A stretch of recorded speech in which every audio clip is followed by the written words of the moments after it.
The 9,821st meeting of the Security Council is called to order. The provisional agenda for this meeting is maintenance of peace and security, artificial intelligence. The agenda is adopted. Let me start by warmly welcoming the Secretary General, distinguished ministers with us today, other high-level representatives present in the Security Council chamber. I think your presence today underscores the importance of the subject matter under discussion. In accordance with Rule 39 of the Council's Provisional Rules of Procedure, I invite the following briefers to participate in this meeting. Mr. Jan LeCun, Chief AI Scientist, Meta, and Jacob T. Schwartz Professor of Computer Science, Data Science, Neuroscience, and Electrical and Computer Engineering at New York University. And Ms. Fei-Fei Li, Sequoia Professor in the Computer Science Department at Stanford University, Co-Director of Stanford's Human-Centered AI Institute, and member of the Secretary General's Scientific Advisory Board. It is so decided. The Security Council will now begin consideration of Item 2 of the agenda. And I now give the floor to the Secretary General, His Excellency, Mr. Antonio Guterres. Mr. President, Excellencies, I thank the United States for convening the meeting on artificial intelligence and the maintenance of international peace and security. I briefed this Council about AI in July 2023. As I said then, those that feel like technology is moving very fast must understand the simple fact: technology will never move in the future as slowly as today.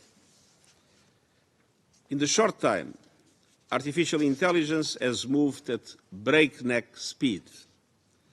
Fueled by record investments, today's AI models keep getting more powerful, more versatile, and more accessible, combining not only language, image, sound, video, but also automating decisions. Artificial intelligence is not just reshaping our world, it is revolutionizing it. Tasks that required years of human expertise are now completed in a heartbeat. But the risks are equally huge. This rapid growth is outpacing our ability to govern it, raising fundamental questions about accountability, equality, safety, and security, and about humanity's role in the decision-making process. Artificial intelligence without human oversight would leave the world blind and perhaps nowhere more perilously and recklessly than in global peace and security. Mr. President, AI tools are already making a positive difference in countries suffering from conflict and insecurity, identifying food insecurity and predicting displacement caused by extreme events and climate change, detecting and clearing landmines, and soon AI could spot patterns of unrest before violence erupts. But AI has also entered the battlefield in more troubling ways. Recent conflicts have become testing grounds for AI military applications. AI's expansion into security systems raises fundamental concerns about human rights, dignity and rule of law, from autonomous border surveillance to predictive policing and beyond. I have long warned about unforeseen consequences of AI-enabled systems. Each advance creates new, unimaginable vulnerabilities. The AI arms race creates fertile ground for misunderstanding, miscalculation, and mistakes. AI enables cyber attacks could cripple a country's critical infrastructure and paralyze essential services. Most critically, AI is eroding the fundamental principle of human control over the use of force. From intelligence-based assessment to target selection, algorithms have reportedly already been used in making life and death decisions. The convergence of AI with other technologies amplifies these risks exponentially. The integration of AI with nuclear weapons is particularly alarming, with potentially disastrous consequences. We must avoid it at all costs. And looking ahead, quantum AI systems could breach the strongest defenses and rewrite the rules of digital security overnight. Let's be clear. The fate of humanity must never be left to the black box of an algorithm. Humans must always retain control over decision-making functions, guided by international law, including international humanitarian and human rights laws and ethical principles. Humanity's end created AI. Humanity's end must guide it forward. Mr. President, beyond weapon systems, we must also address other risks to peace and security posed by artificial intelligence. AI creates highly realistic content that can spread instantly across online platforms, manipulating public opinion, threatening information integrity, and making truth indistinguishable from outright lies. Deepfakes could trigger diplomatic crises, incite unrest, and undermine the very foundations of societies. The environmental footprint of AI also poses distinct security risks. The massive energy and water consumption of AI data centers, combined with the rush for critical minerals, is creating dangerous competition for resources and geopolitical tensions. Mr. President, unprecedented global challenges call for unprecedented global cooperation.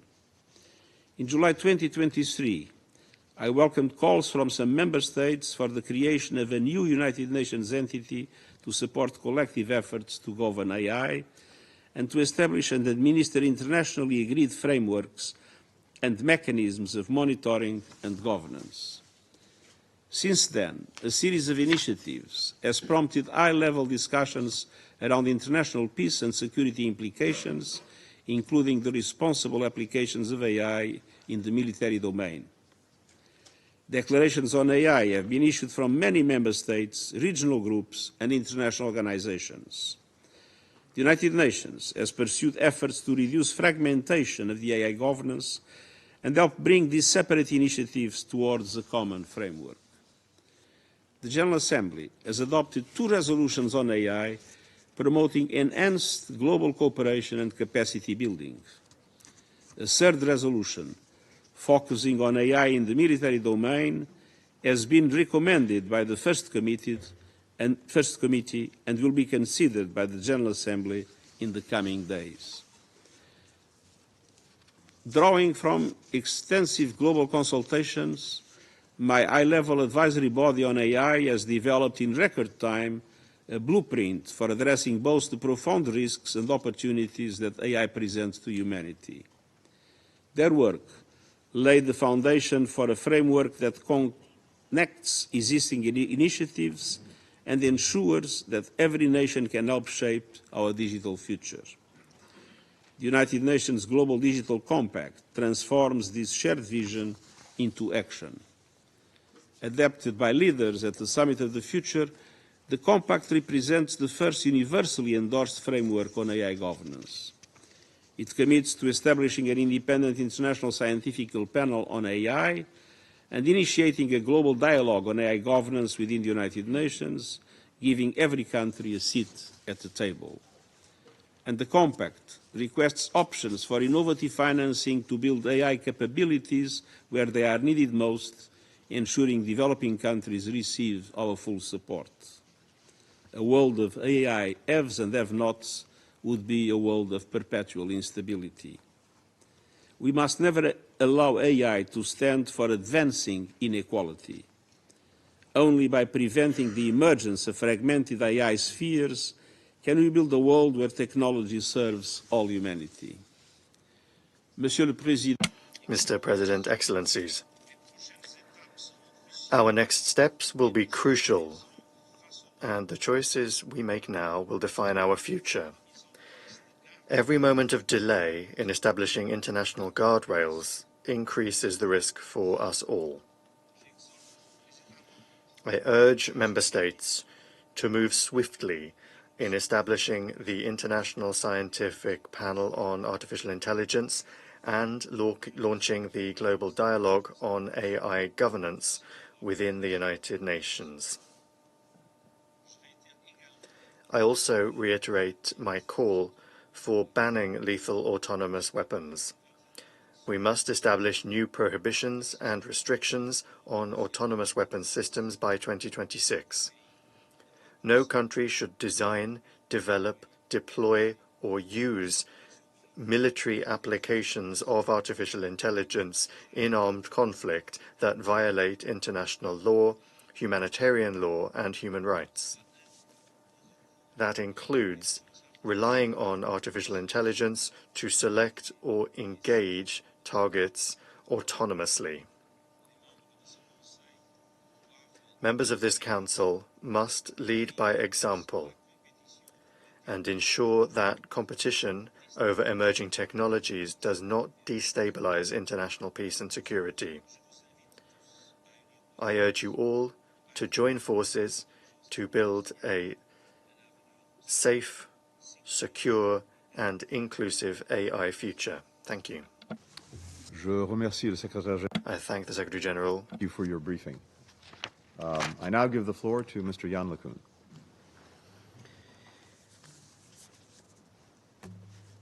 Merci, Monsieur le Secrétaire, Thank you, Mr. Secretary General. pour cette invitation.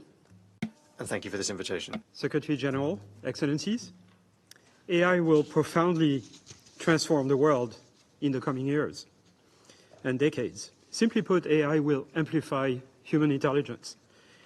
AI is accelerating progress in science and medicine. AI is facilitating access to information and knowledge. AI is making more people more informed, more creative, and more productive. In the coming decade, AI will become pervasive.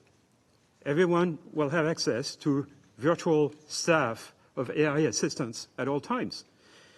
They will help us in our daily lives like a staff of human assistants.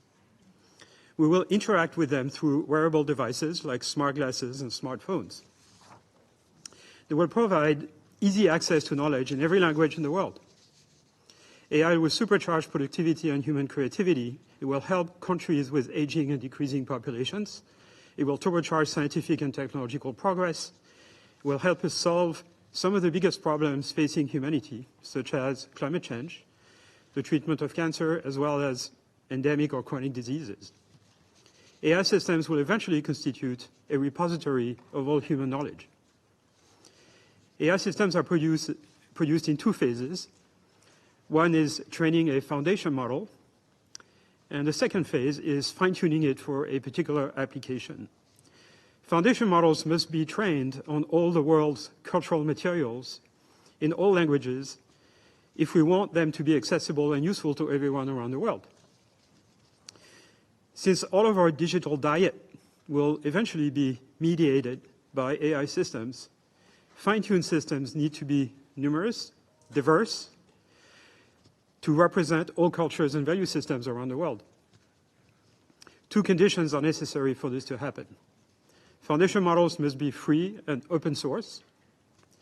And second, training must be performed in a collaborative and distributed fashion in multiple data centers around the world.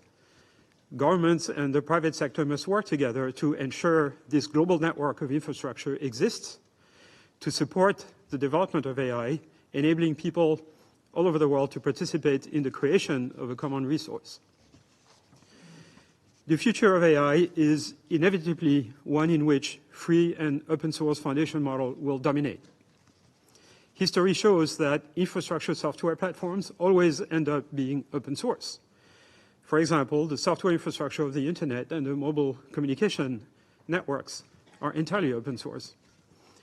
It is clearly unacceptable for many governments around the world that the digital diet of their citizens be controlled by a handful of companies. Meta has taken a leading role in producing and distributing free and open source foundation models, such as the Llama family. Llama has enabled the emergence of an entire AI industry around the world. It's been downloaded 650 million times since mid-2023. 85,000 open models derived from Llama have been published around the world, all open. A quickly growing number of companies, large and small, as well as government institutions, nonprofits, etc., build custom products and services by fine-tuning Llama foundation models.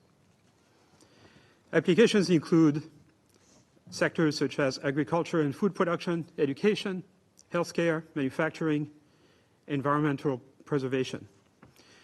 We have observed an acceleration of progress due to the open source nature of Llama and other similar models through contributions from academic labs, independent developers, startup companies, and large corporations. There's a big question about safety. AI applications, of course, must be deployed safely. Foundation models must go through rigorous testing and red teaming. Historically, though, open source platforms have been more secure than proprietary ones. And predictions of a flood of AI-generated disinformation due to the availability of AI systems have clearly been overblown. There is no evidence that current forms of AI present any existential risk or even a significantly increased threats over traditional technology such as search engines and textbooks. Current AI technology is very focused on text and language, not on the real world.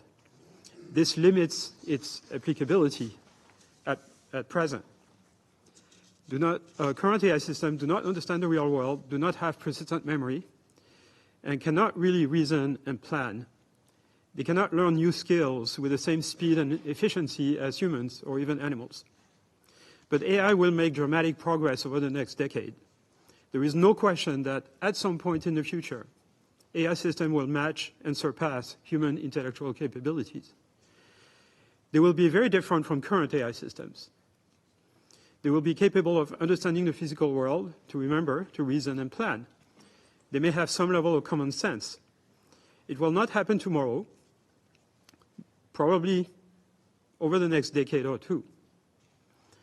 Those superintelligent systems will do our bidding and remain under our control. They will accomplish tasks that we give them, subject to safety guardrails. Guardrails will shape their behavior similarly to how inviolable laws would shape human behavior. It is often said that AI is enabling the next industrial revolution. I think the effect of AI on society may be more akin to the invention of the printing press and the wide dissemination of knowledge through printed material. By amplifying human intelligence, AI may bring not just a new industrial revolution, but a new renaissance, a new period of enlightenment for humanity. In this way, AI can contribute towards the maintenance of international peace and security, the vital mission of the UN Security Council, by supercharging the diffusion of knowledge and powering global economic growth.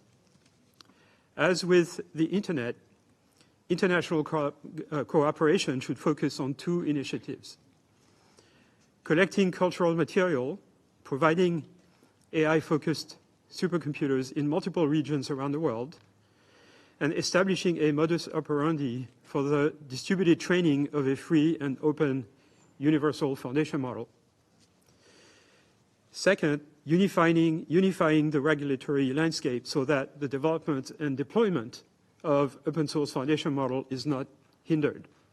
Merci beaucoup pour votre attention. Thank you very much for your attention. Thank you very much, Mr. LeCun, for the very thoughtful briefing.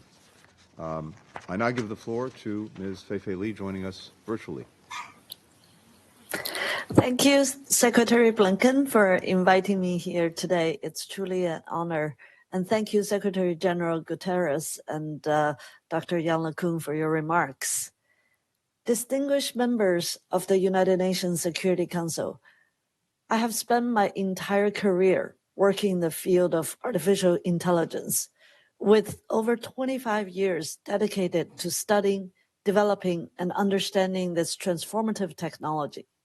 One thing is clear: never before have we stood at such an extraordinary intersection of scientific possibilities and urgent global responsibility. My area of expertise in AI is computer vision, deep learning, robotics learning, and AI for healthcare. Recently, I have focused on a new technology called spatial intelligence in the age of Gen AI. That is how AI systems perceive and interact with the 3D virtual and physical worlds. This work has illuminated further promises of this technology, bringing us to some of the most exciting frontiers of innovation. For example, robots that can navigate disaster zones to save lives, precision agriculture system that can address food insecurity, and advanced medical imaging tools that can improve healthcare outcome. These advancements highlight the incredible potential of this technology to help people drive scientific discovery and improve our world. Yet, we must also remain vigilant. The same capabilities that hold such promise can be misused. This duality, the ability to profoundly help or harm, lies at the heart of AI's impact on peace and security. This is why public sector leadership and a human-centered AI approach are critical. I want to reflect today on how we, governments, researchers, and global citizens can ensure that AI serves humanity rather than undermining it. First, a vibrant and healthy AI ecosystem is essential to ensure that the transformative benefits of AI reach everyone. Right now, due to the vast amount of compute and data required to train these systems, much of the innovation in AI is concentrated in the hands of a few very large corporations and select nations. While that is one needed perspective, we must broaden the access and benefits of AI. We need to have a well-resourced AI public sector to ensure that AI's benefits are widely distributed and aligned with public interests. Governments should take bold steps to address this gap. We need what we call a moonshot mentality for AI, a commitment to visionary public sector investment that goes beyond incremental reforms. The United States has already taken an important step with its National AI Research Resource Pilot Program, which aims to democratize access to compute resources and government datasets. But this effort must be scaled globally, especially to ensure that no countries are left behind. I urge governments to view AI not just as a technology to regulate, but as a strategic asset to invest in. This means funding basic research, supporting education and workforce development, and creating inclusive platforms for global collaboration. Only with sustained public investment can we ensure that AI reflects the diverse needs and values of humanity. Second, global collaboration has been a cornerstone of my career, from interdisciplinary research teams to cross-country partnerships. It is also the cornerstone of effective AI governance.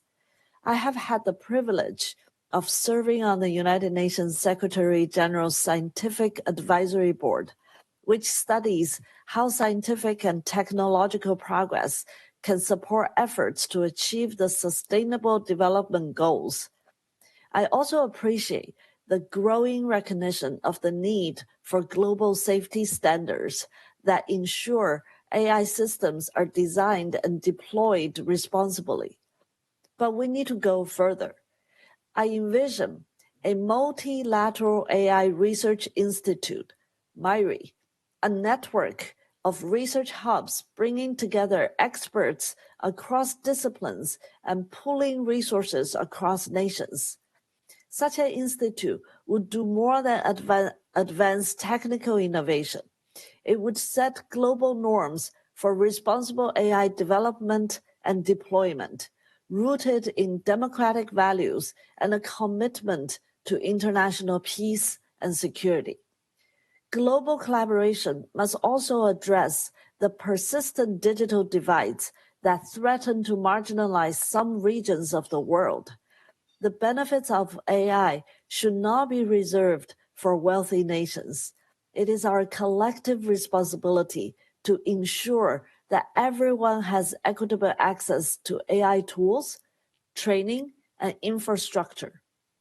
This is not just a matter of fairness, it's a matter of global stability. Finally, AI's transformative potential is matched by its complexity, demanding careful and evidence-based governance. Policies grounded in rigorous research will pave the way for innovation and global progress. While we have identified risks such as algorithmic bias, disinformation, and misuse of autonomous systems, much remains to be understood about their scale and impact. These are hurdles we can overcome through collaboration and ingenuity.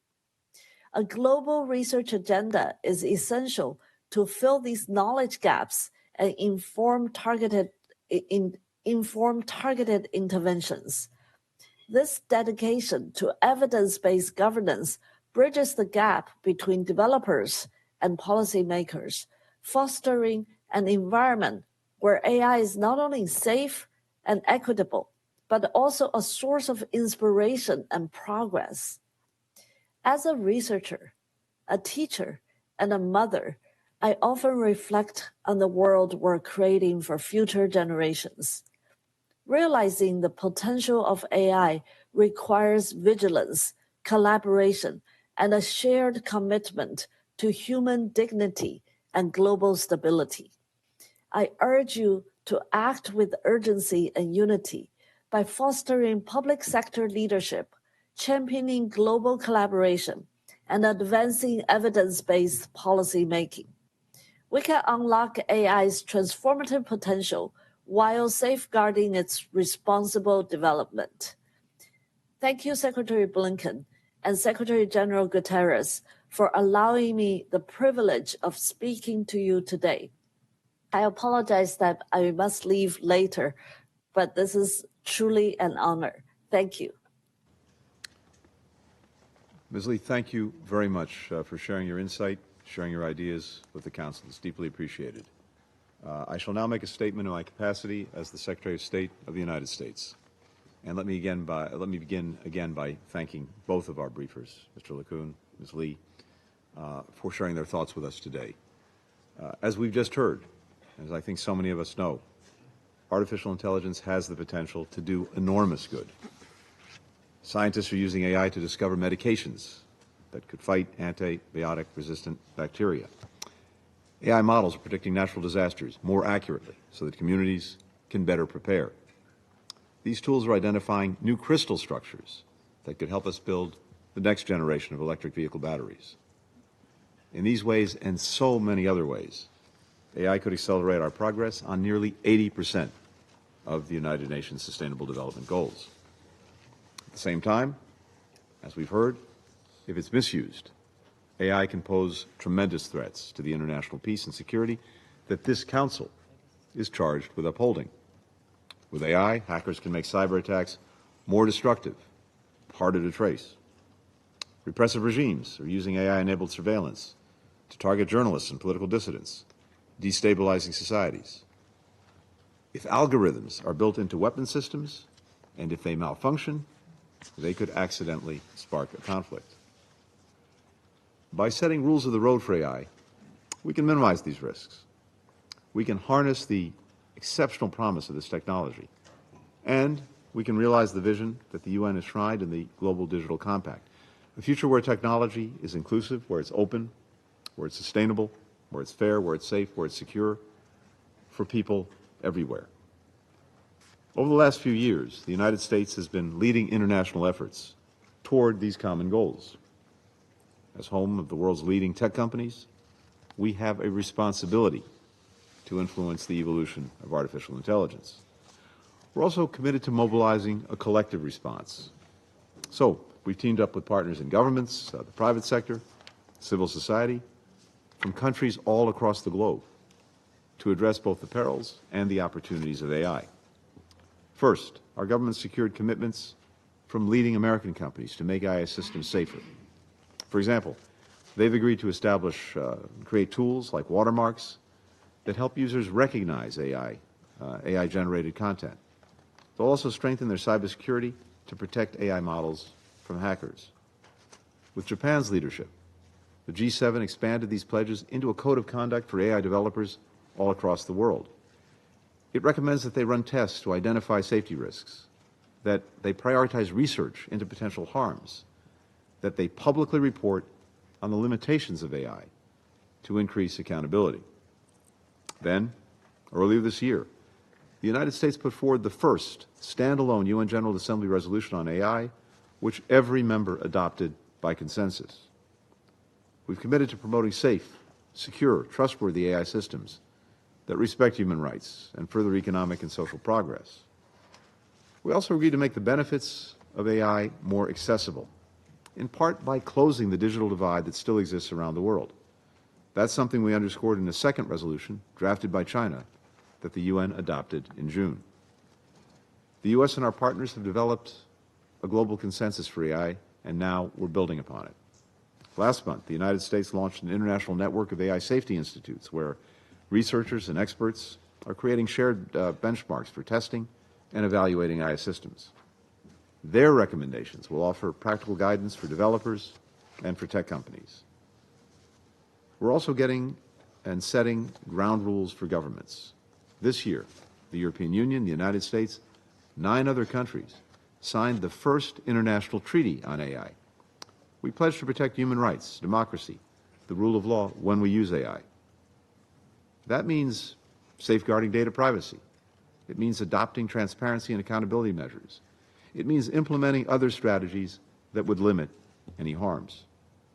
The U.S. has rallied nearly 60 governments to commit to guidelines for militaries too.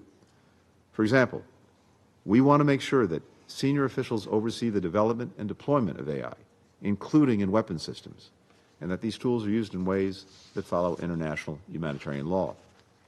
Separately, in a meeting in November, President Biden and President Xi affirmed that only humans should control the decision to use nuclear weapons.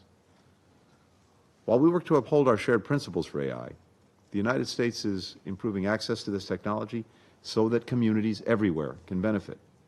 We're teaming up with leading tech companies to host trainings, to build local data sets, to provide AI tools for developers and researchers.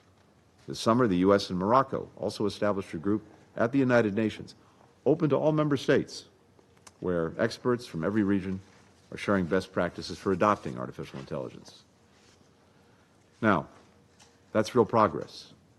But for all the progress, I think we all know far more work remains to be done. Nations with leading tech sectors must do more to uphold security standards and prevent AI from being abused. The international community needs to stand together against irresponsible misuses of AI systems. Today, state and non-state actors are increasingly using these tools to influence, distort public opinion, to manipulate geopolitical narratives, to make offensive cyber operations more effective. And this is only going to get worse as AI advances. The United States opposes the malicious use of AI by any actor, and we call on others on this Council to reject and to condemn these practices. We must adhere to our shared norms and build AI systems that are genuinely safe and secure. In the months and years ahead, this Council will have an important responsibility. Since its inception, this body has adapted to address the greatest threats to international peace and security: conflicts, terrorism, the spread of nuclear weapons. If the Security Council is going to continue upholding this responsibility, and the United States believes that it must, it is incumbent on its members to grapple with the evolving risks of artificial intelligence. This requires leveraging our collective power to help set, update, and eventually enforce international norms on AI, because, simply put, this will be vital for lasting security. Now, even with the brilliant minds that we've heard from today, who've done so much to work on the evolution and think about the evolution of AI, I don't think any of us can fully predict what the future holds for AI. To fully understand how this technology changes over time, to stay ahead of the risks that it can pose, we have to continue collaborating. We need to keep working with developers, with business leaders, with members of civil society. If we do this, I'm convinced that we can shape AI for the better so that it remains a force for progress and for the advancement of people all around the world. With that, I resume my function as President of the Council.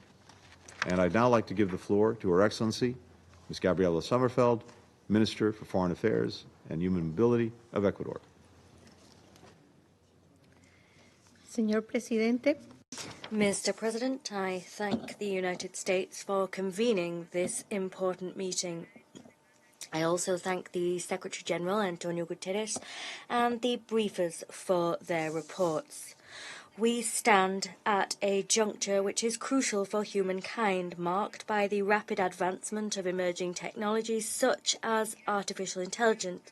Their development presents both unprecedented opportunities and significant risks. Artificial intelligence has transformative potential. It can revolutionize key sectors, drive achievement of the Sustainable Development Goals, and buttress peacekeeping operations through early warning systems and by supporting mediation in conflict. However, the unbridled development of these technologies without appropriate regulation and respect for human rights poses significant risks. These risks include that of undermining global stability, concentrating power in an alarming fashion, exacerbating geopolitical tensions, and weakening democratic processes. Moreover, access to these technologies by non-state actors, in particular by terrorist and criminal groups, constitutes a threat to international security. These tools can be diverted to be used for recruitment, coordination, or incitement to hatred and violence. Mr. President, Ecuador recognizes that the pace of progress in artificial intelligence requires global and collective responses. The governance of these technologies which transcend national borders, must be the fruit of an international coordinated effort. With this in mind, we hail the initiatives which led to the adoption of resolutions on artificial intelligence in the General Assembly. Ecuador had the honor of co-sponsoring these resolutions. The beginning of a global dialogue within the framework of the United Nations, as was agreed upon in the Global Digital Compact, is a crucial step forward in order to balance the opportunities and risks linked to these technologies, and in order to guarantee that AI become a driver for collective well-being without leaving any country behind. Ecuador will continue to advocate for artificial intelligence systems which are ethically designed and used, with absolute respect for human rights, systems which promote comprehensive sustainable development across three fronts: economic, social, and environmental. As we welcome the potential of artificial intelligence to demystify global challenges and even to contribute to the eradication of poverty, we must state that the Global South must not allow barriers to be erected to hamper its adoption. We must guarantee universal digital connectivity which is safe and accessible. Connectivity which champions innovation, facilitates the achievement of the SDGs, and promotes international cooperation. This will allow all states to harness the opportunities presented by the digital age. Nationally, Ecuador is already championing the adoption and ethical development of artificial intelligence. We work closely with UNESCO and the UNDP to guarantee that these technologies are used for the benefit of our societies and used responsibly. Mr. President, in the military domain, it is urgent to tackle the challenges arising from the use of artificial intelligence in weapons systems. It is imperative that we move towards a legally binding normative framework, one which regulates the design and use of lethal autonomous systems, ensuring their ethical development and ensuring that they are developed in accordance with international law. President, Excellencies, in today's race for leadership in the development of artificial intelligence, it is vital that practices of governance and regulation keep pace with technological change in order to guarantee that we safeguard international peace and security. Geopolitical conflict cannot prevent us from ultimately adopting a new international body of regulations for physical products which make up artificial intelligence. Neither can it exacerbate divisions regarding intangible assets necessary for technology. Once again, the emerging legal framework which we are calling for must not serve to buttress a divided global order, one in which collective broad-based solutions fail. Neither can it instigate a new technological arms race. Rather, in this era of global turbulence, our common goal must be to prevent the misuse of artificial intelligence without restricting innovation in the process. As has been raised, the idea of creating an international panel similar to the Intergovernmental Panel on Climate Change stands as an interesting one in order to inform governments about the current state of play with AI capacity and in order to present evidence-based forecasts regarding what is to come.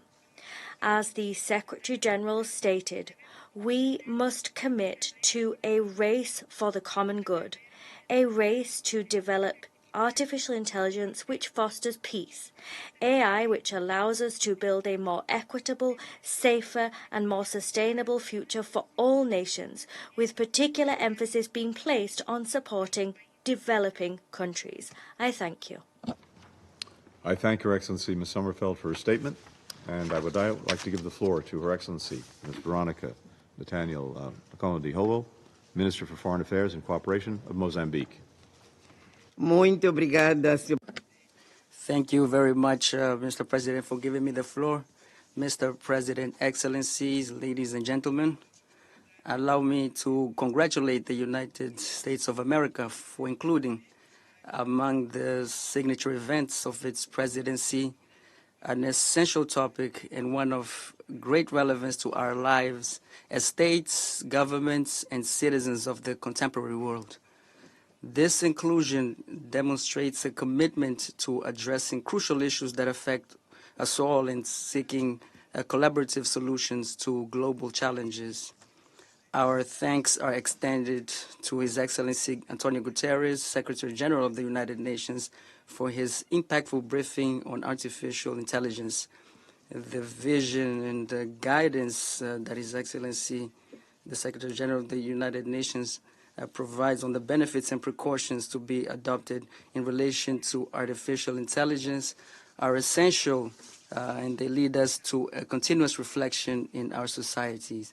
Mr. President, as Mozambique's term in the Security Council is about to end, I would like to express on behalf of His Excellency Felipe Jacinto Nyusi, President of the Republic of Mozambique, on behalf of the government of Mozambique and the team that represented our country in this body, our deepest gratitude to the United States and all other permanent and non-permanent members of the Security Council, as well as the Secretariat for the support and collaboration provided since our election to undertake this noble mission.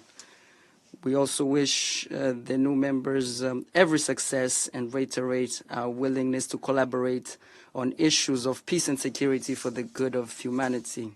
Mr. President, it is an honor to address this Council to discuss the critical implications of artificial intelligence in maintaining international peace and security. The topic is extremely relevant in the current context of rapid technological changes and growing geopolitical challenges. Advances in artificial intelligence offer notable opportunities, such as improving decision-making, stimulating agricultural production, eradicating diseases, predicting pandemics, and preventing conflicts.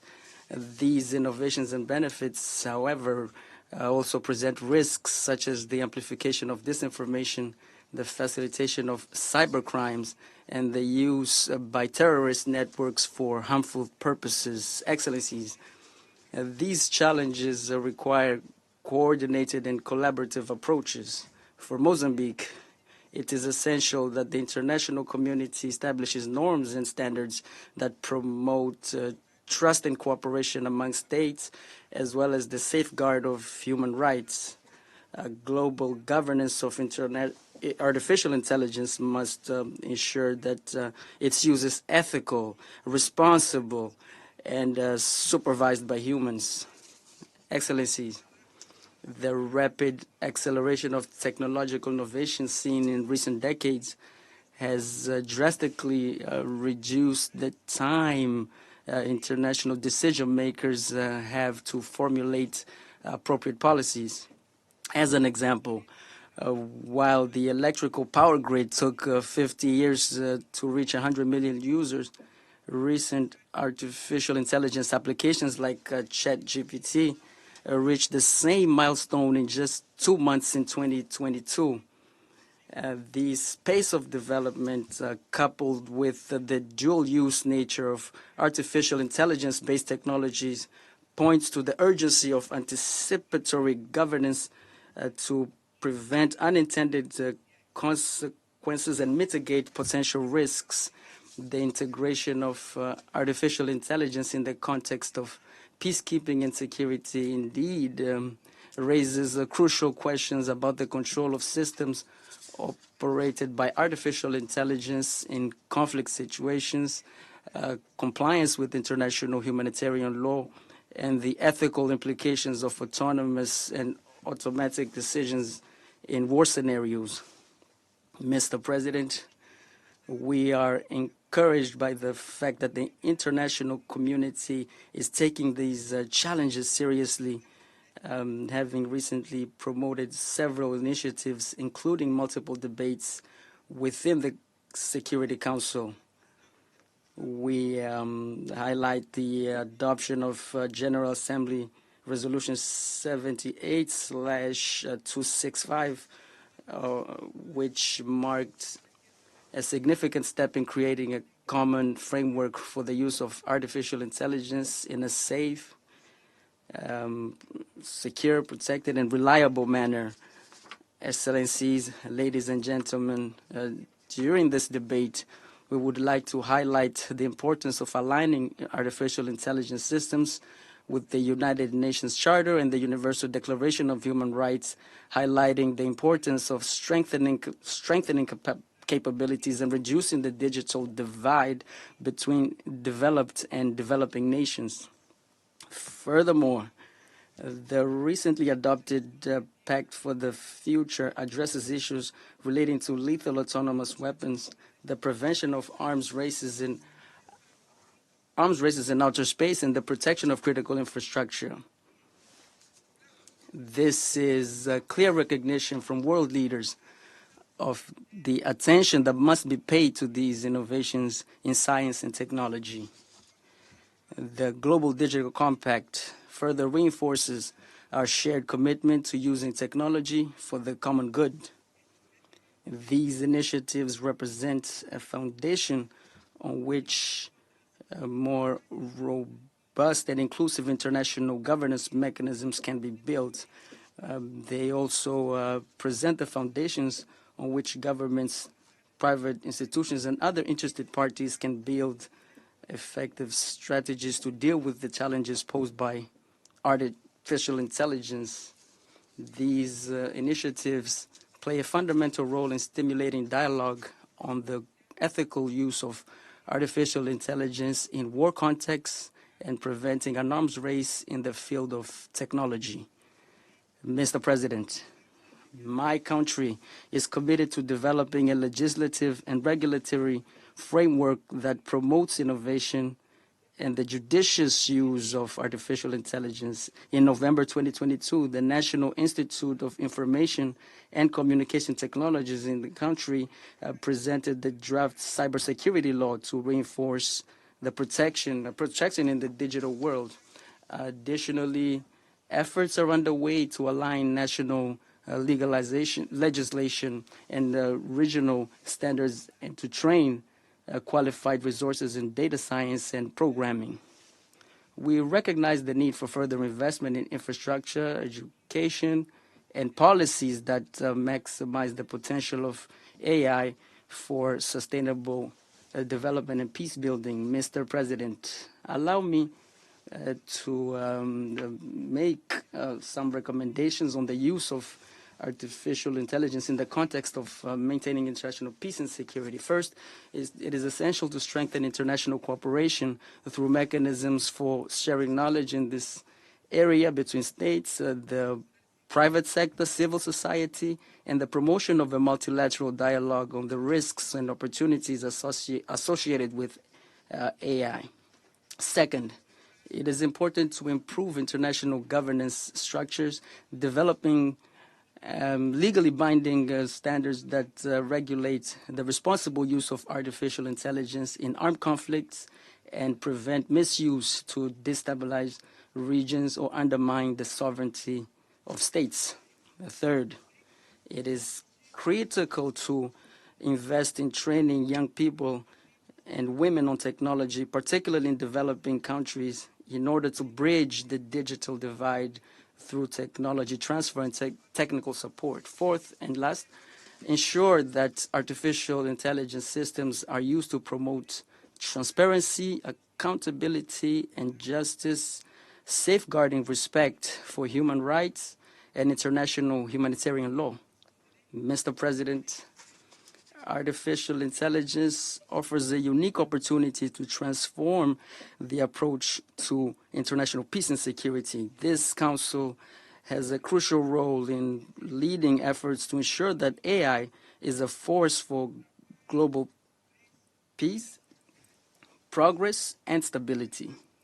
We reiterate our commitment to the responsible use of artificial intelligence, and we are committed to participating in this global debate.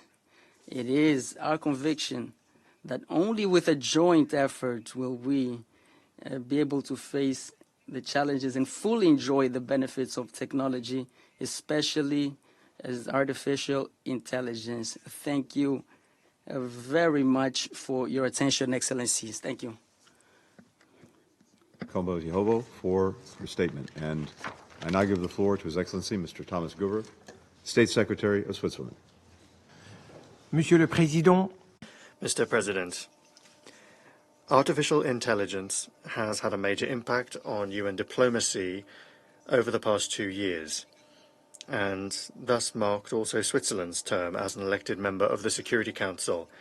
The impact of this technology on the maintenance of international peace and security is a pertinent and timely topic. We would like to thank the United States for organizing this event and the speakers for their insightful presentations. The spread of artificial intelligence is characterized by its extremely rapid pace and its profoundly disruptive nature. However, it is taking place within an immutable framework, that of public international law, including international humanitarian and human rights law. Switzerland strongly reaffirms that this existing legal framework is fully applicable to AI, as we have repeatedly emphasized. Furthermore, ethical considerations must also be taken into account. The Security Council must carefully consider the implications of AI for the maintenance of peace and security. In this regard, Switzerland would like to highlight 3 points. First, the Council must foster an inclusive discussion on AI governance. To make sure that artificial intelligence systems are safe, secure, and responsibly managed and worthy of confidence, effective rules are essential. Countries at the forefront of developing such systems are among the members of this Council. They have a particular responsibility.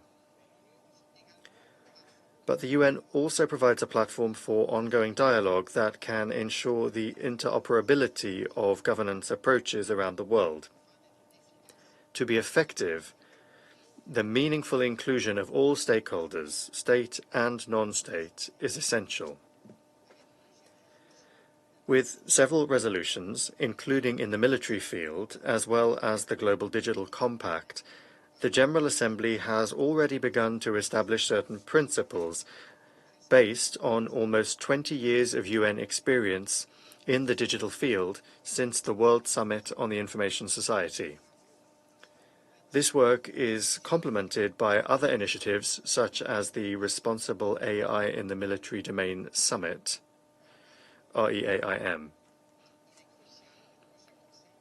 It is essential that this Council also articulate its perspective on inclusive governance in order to contribute to existing processes and deliberations. Second, artificial intelligence is an opportunity for more effective implementation of the Council's mandates. As a tool, artificial intelligence can facilitate the implementation of Security Council mandates. Switzerland organized an area formula meeting in May 2024 to illustrate this potential, particularly in the context of peacekeeping operations.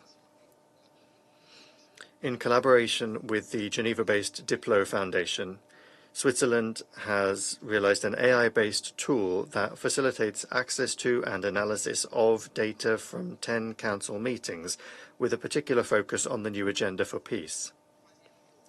Third, the Council must promote measures throughout the life cycle of AI systems to ensure that they are safe, secure, and responsibly managed. As a priority, the Council must better anticipate the impact of technologies such as AI on the maintenance of peace and security and act preventively. Switzerland organized a Council briefing in October 2024, as well as the publication of a presidential statement on this topic.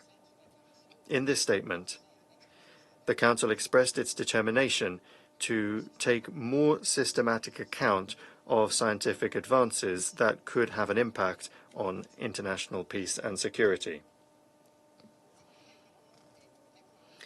At the heart of the development and use of artificial intelligence systems, human beings and their dignity must always be at the core of our concerns.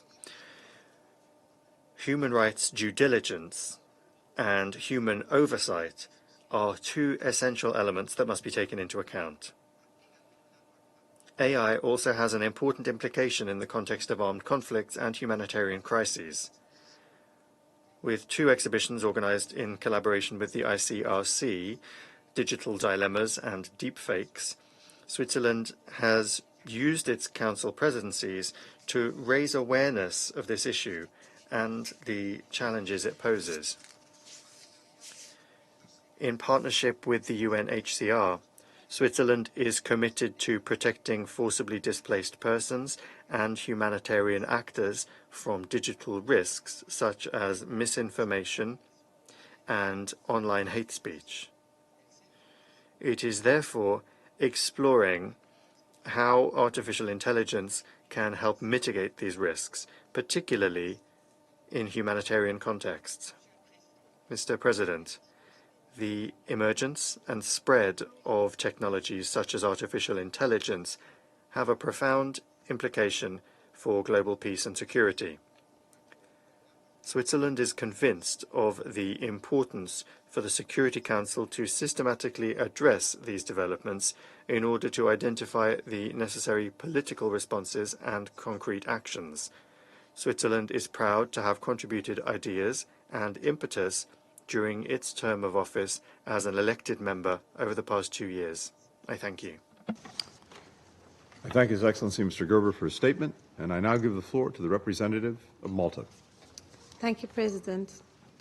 I begin by thanking you for convening and chairing this high-level briefing on this highly topical issue.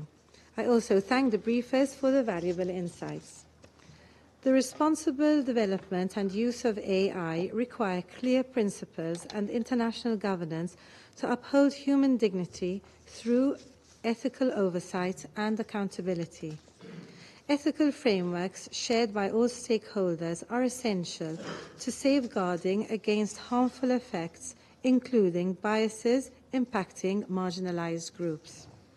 Safeguards to mitigate risks during the design, development, and deployment of AI systems must be integrated, ensuring they do not undermine information integrity and exacerbate digital divides.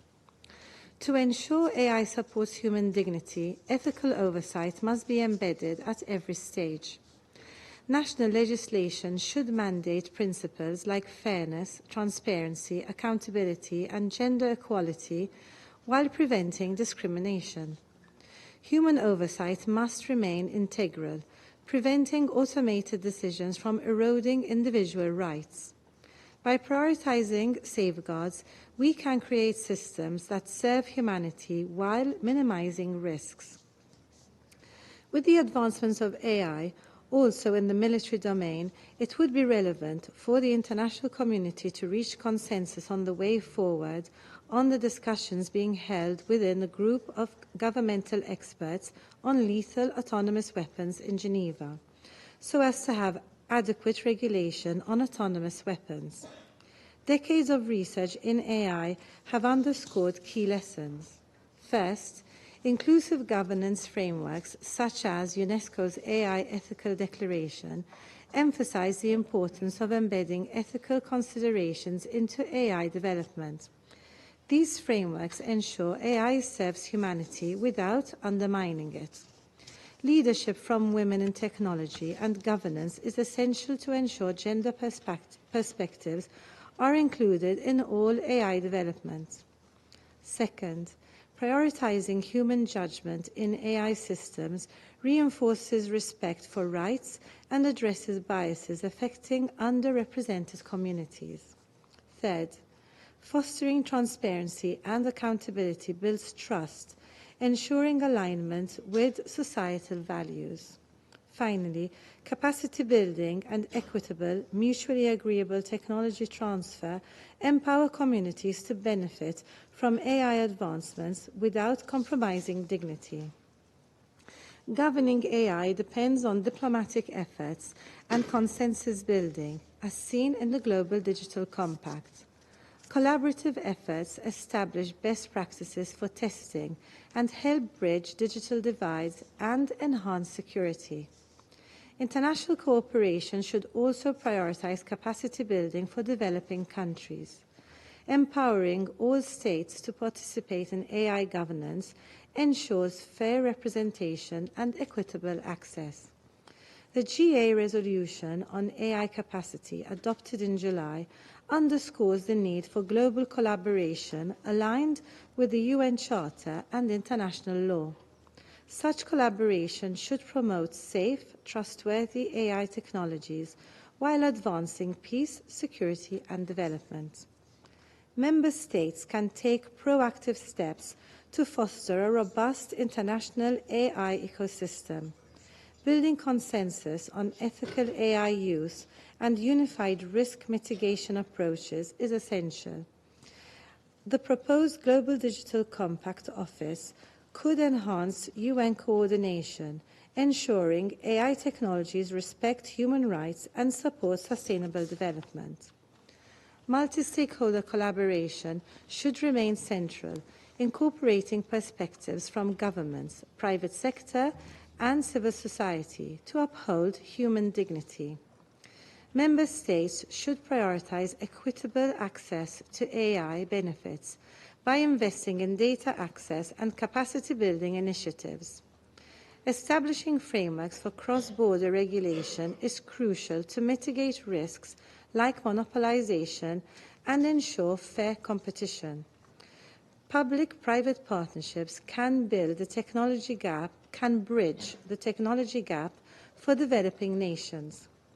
Prioritizing human judgment in AI systems reinforces respect for rights and addresses biases affecting underrepresented communities. Fostering transparency and accountability builds trust, ensuring alignment with societal values. Robust accountability frameworks and national policies aligned with human rights standards are essential to prevent potential abuses. Gender equality must be considered in military AI applications to protect women and girls in conflict zones. Member States must strengthen safeguards against AI misuse, particularly in areas like surveillance and encryption. Independent oversight mechanisms can ensure that military applications of AI uphold global legal and ethical standards. By balancing AI capabilities with ethical use, we emphasize human oversight, transparency and accountability. In conclusion, President, the responsible governance and development of AI hinges on collaboration, ethical oversight, and adherence to international law. Let us work together to advance safe, trustworthy AI technologies that support peace, security, and development for all. Thank you. I thank the representative of Malta, and I now give the floor to the representative of the United Kingdom. Thank you, Secretary Blinken. Let me start by thanking the US Presidency for convening this important meeting and for the international leadership you have shown in the field of AI governance. That includes the first ever GA resolution on artificial intelligence. I'm also grateful to Professors Leone and Professor Lee for their insightful briefings. And I would like to pay tribute to the Secretary General for his consistent campaign to bring to our attention the major opportunities and significant risks of this transformative technology, and to shape the international response. It is 18 months since the UK convened the first Security Council meeting on the security implications of artificial intelligence. As the SG said, things have moved swiftly since then. Significant progress has been made in international collaboration, including the UN Global Digital Compact and the UK-initiated AI Summit Series. In addition to the US GA resolution, we adopted the Chinese-led resolution on AI capacity building, both by consensus. And 2 Nobel Prizes were awarded to AI innovators, both to British scientists. Today, I will focus on our priorities for peace and security, the opportunities AI presents in this field, and how we can share those benefits through capacity building. First, the UK recognises that AI brings risks that could escalate conflicts and cause harm. But it also presents significant opportunities to support international peace and security, including better decision-making, improved early warning systems, and enhanced planning to support resilience and emergency preparedness. The UK welcomes progress to increase international understanding in a military context through the Responsible AI in the Military Domain Summit and the US-led political declaration on responsible military use of AI. The GA resolution on artificial intelligence in the military domain presents an important opportunity to advance efforts for AI's safe and responsible development. AI also offers significant opportunities for peacekeeping. AI can improve missions' data collection, analysis efforts, and their situational awareness and decision-making. The UK is therefore, at the request of the UN's Department of Peace Operations, authoring a paper on the potential uses of AI in peacekeeping. Second, President, AI presents huge opportunities for broader areas that impact on peace and security, such as the enjoyment of human rights, by facilitating greater access to information or improving interpretation of medical data to aid early health diagnoses. As an inaugural signatory to the Council of Europe's AI Convention, the UK is committed to protecting from the risks posed by AI to human rights, democracy, and the rule of law. Finally, the UK is also committed to sharing these opportunities through capacity building. It is important that in contributing to international peace and security, we aim to narrow digital divides. Through the AI for Development collaboration, the UK has donated £58 million to funding multidisciplinary, responsible AI research in 6 African countries, with more planned for 2025. Ultimately, we must seize the opportunities and grasp the challenges of AI, including those for international peace and security, decisively and optimistically. And I thank you. I thank the representative of the United Kingdom, and I now give the floor to the representative of the Republic of Korea. Thank you, Mr. President. I'd like to begin by expressing my gratitude to the United States for convening this important meeting. I extend my sincere appreciation to the Secretary General for his insightful briefing. I also thank Dr. Yan LeCun and Dr. Fei-Fei Li for their valuable contributions. As an ultimate enabling technology with multiplier effects on all elements of national power, AI has an immeasurable potential impact on international peace and security. As pointed out by many of us at the first Council briefing on AI last year, it can promote international peace and security in various ways, and also as outlined by the Secretary General and the Secretary Blinken today. At the same time, AI can exacerbate risks such as the proliferation of WMDs and sophisticated cyber attacks when used by irresponsible actors such as North Korea, who is engaging in crypto heists to finance WMD programs. AI can also be an unstoppable spreader of disinformation and misinformation or guard against them. To ensure that AI fosters prosperity and benefits rather than posing risks to humanity, it is critical to ensure safe, secure, and trustworthy AI, as well as its responsible use, while promoting innovation. In this regard, the Republic of Korea is actively making efforts to ensure that AI will be conducive to international peace and security.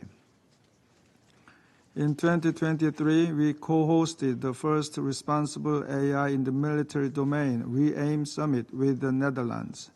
In May of this year, Korea hosted the AI Seoul Summit and adopted the Seoul Declaration, which underscores the importance of safety, innovation, and inclusivity in AI global governance. In September, we co-hosted the second RE-AIM with the Netherlands, Singapore, Kenya, and the UK. The summit culminated in the adoption of the Blueprint for Action, which contains a contemplation on the impact of AI on international peace and security and the key principles for the responsible military application of AI. In October, at the General Assembly First Committee, the ROK and the Netherlands introduced a resolution on AI in the military domain and its implications for international peace and security. Based on the overwhelming support for this resolution from 165 member states, we are ready to continue to promote discussion on this topic. Mr. President, based on these efforts, I'd like to emphasize the 3 points today. First, AI application must be ethical and human-centric throughout its entire life cycle. To this end, AI applications need to be developed, deployed, and used in accordance with international law, including, as applicable, the UN Charter, international humanitarian law, and international human rights law. In this context, Korea has been introducing the biennial resolution in the Human Rights Council on new and emerging digital technologies and human rights since 2019. Second, we need to identify, internalize, and operationalize relevant principles to ensure responsible AI. We believe that the key principles laid out in the Blueprint for Action from this year's RE-AIM Summit in Seoul can serve as a valuable stepping stone for the international community to achieve the responsible use of AI in the military domain. Third, it is absolutely essential to share information and strategies among all stakeholders, including governments of developed and developing countries, industries, academia, and civil society, to promote a collective understanding of AI technology and its implications, as well as to grasp each other's priorities and approaches, because no single country or entity can govern AI alone or establish relevant norms. To this end, the Republic of Korea plans to launch capacity-building initiatives next year as a follow-up to the RE-AIM Summit. Mr. President, in his final book, Genesis, Henry Kissinger observed that AI could fundamentally challenge the entire international system, including even the Westphalia system itself. We are not now only starting to comprehend the profound implications of AI. Facing the immense promises of AI, countries can react differently. Some may focus on safety, some on innovation, and some on finding the best application. But future challenges to international peace and security involving AI can come not only from humans abusing AI, but also from AI being out of human control. And in this hyper-connected world, AI can be a potentially unpredictable threat, as its knowledge can be unlimited, its applications underguided, and its sphere of influence unbounded. Our best hope against this potential boundless threat is borderless cooperation by the peoples of the United Nations. Thank you, Mr. President. I thank the representative of the Republic of Korea, and I now give the floor to the representative of the Russian Federation. Mr. President, we thank the Secretary General, Mr. Guterres, and the briefers for their contribution to the discussion. The Russian Federation attaches a great deal of importance to the development of advanced technologies designed to serve for the good of humanity, including artificial intelligence. At the same time, we are invited today to discuss it in the context of threats to international peace and security. Recalling the past discussion, I'm sure that we can all agree on one thing. We cannot allow AI to dominate human beings and human values. But when it comes to what threats there are on the path to this, there is no unanimity forming in the Council. I would like to begin by saying that we were interested to look at the concept note of the Presidency. In the questions that are proposed, we can see an entirely expected idea, namely, how can we ensure that an international system for AI governance is developed and at the same time make sure that some sectors or states do not fall under that governance? Sounds familiar, no? In this context, I would like to recall similar approaches from other spheres that appear today in all their glory. If, for example, we were to talk about the international trade system, we could recall the Atlantic Charter of August 1941 that contained a reference to the principles of non-discrimination and market efficiency, which formed the basis of the General Agreement on Tariffs and Trade and then the WTO. And what do we see today?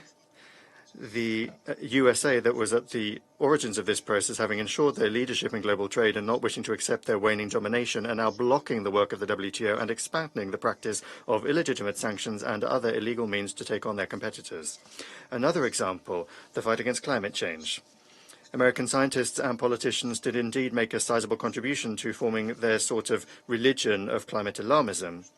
And what do we see now? The USA is not hesitating to destroy the long and hard-built global climate cooperation in those areas where it contradicts their interests. And another interesting fact, in recent years, on their territory, the United States has only increased the extraction of hydrocarbons and is expanding their export, of course, with the use of measures of unfair competition. Let's take a broader example. For many years, we were told that the process of globalization would bring the benefits of development to peoples if it were governed by the principles of democracy and the laws of the free market and the inviolability of private property. So-called summits for democracy were held. However, today, it is no secret to anyone that Washington is trampling the principles and foundations of sovereign equality and now also the inviolability of state property, having, together with London and Brussels, openly looted foreign gold and currency reserves. As a result, using the words of President Putin, in the existing world order à l'américaine, there is only one rule, that there are no rules. Mr. President, of course, the US's ambitions to think about the fate of all of humanity in the age of the rapid development of AI are entirely understandable to us.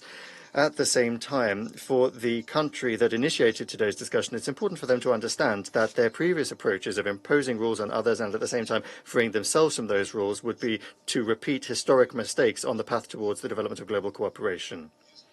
If we were to look at the initiative of the United States on AI in the General Assembly, then it is weighed down by those very selfsame mistakes.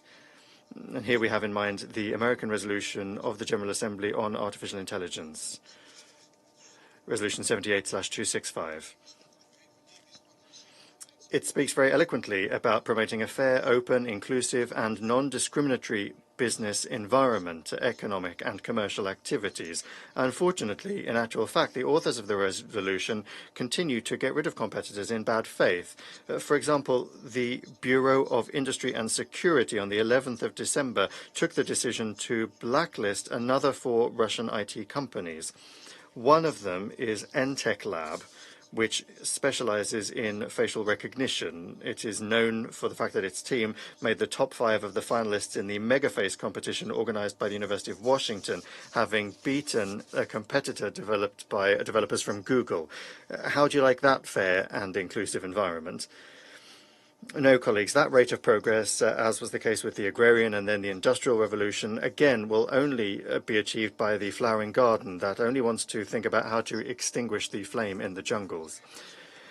Mr. President, we have an opportunity to pool our efforts and together to prevent the Global South from falling behind and to avoid new forms of colonialism and discrimination, because it is deepening the existing technological inequality that constitutes one of the main threats to the development of AI, and also including a threat to international peace and security. The transition to AI-based innovations requires us to overcome the so-called digital divide in order to reduce poverty and facilitate sustainable development. And that divide is indeed vast, because according to forecasts, global state investment in artificial intelligence could reach $632 billion by 2028. The undisputed leaders in this area are the United States, the countries of Western Europe, Japan, and South Korea. And that's without mentioning the private sector, first and foremost the major tech companies like Microsoft, Meta, Alphabet, and Amazon that are planning to allocate around $250 billion to the creation of AI infrastructure by 2025. Of course, the countries of the Global South also have their leaders in this area, namely our partners in the BRICS, China and India, but the majority of developing countries do not have the necessary resources for just such an acceleration. For that acceleration, international cooperation is needed, aimed at the transfer of technologies, the development of human capital, the creation of the necessary infrastructure, and increasing the quality of jobs. In that regard, the Russian Federation, among the like-minded group created upon the initiative of China, participated in the development of General Assembly Resolution 78/311, enhancing international cooperation on capacity building of artificial intelligence. That is in line with the priorities of our national artificial intelligence strategy.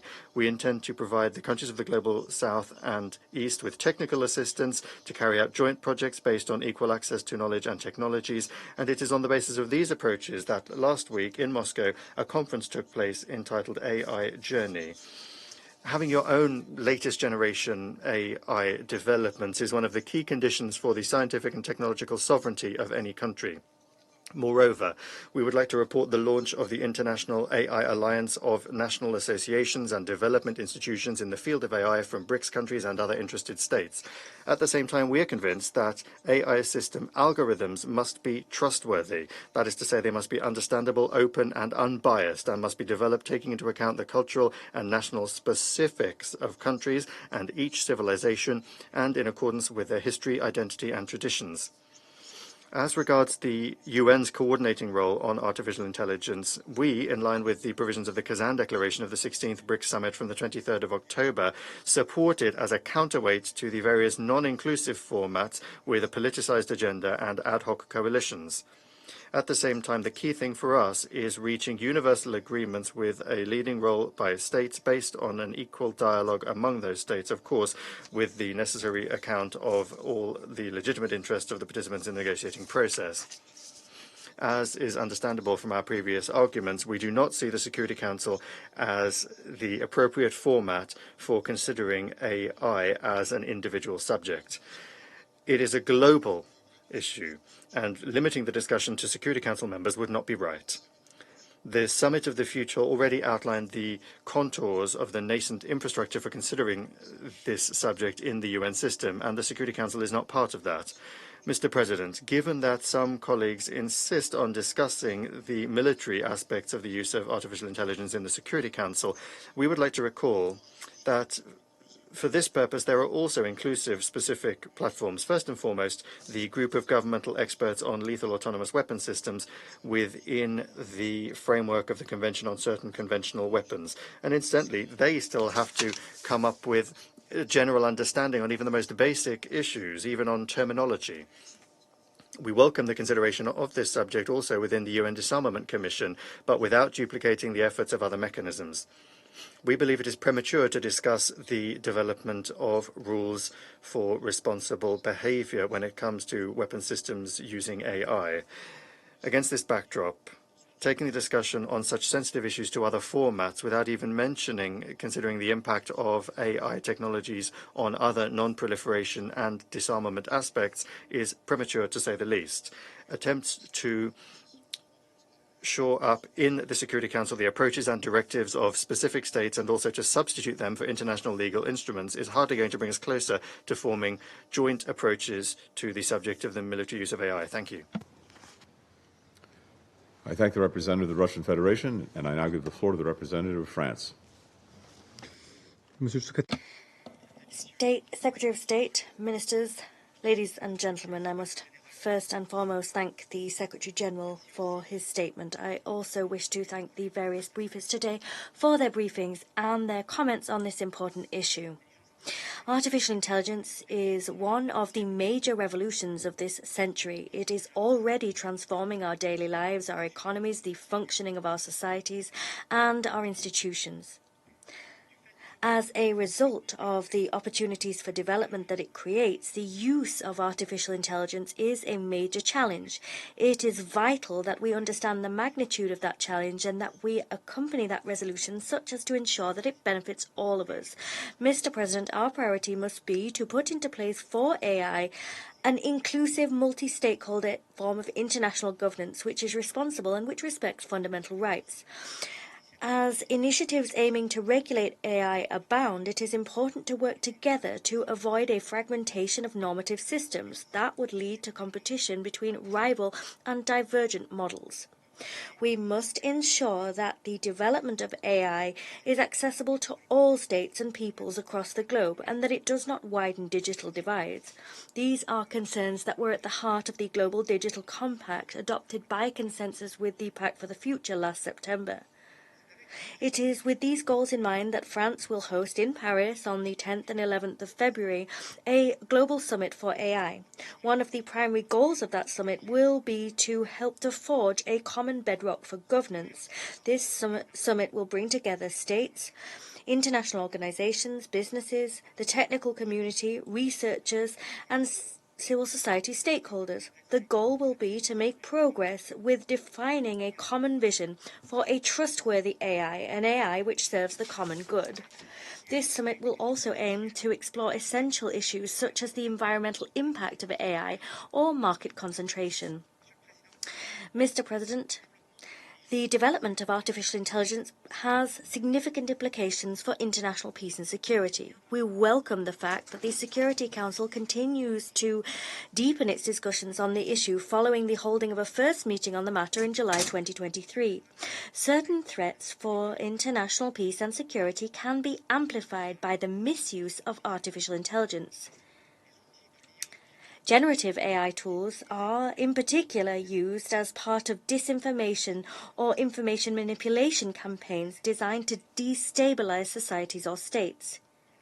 In cyberspace, AI improves the capacity of malicious actors to pinpoint and exploit the vulnerabilities of information systems.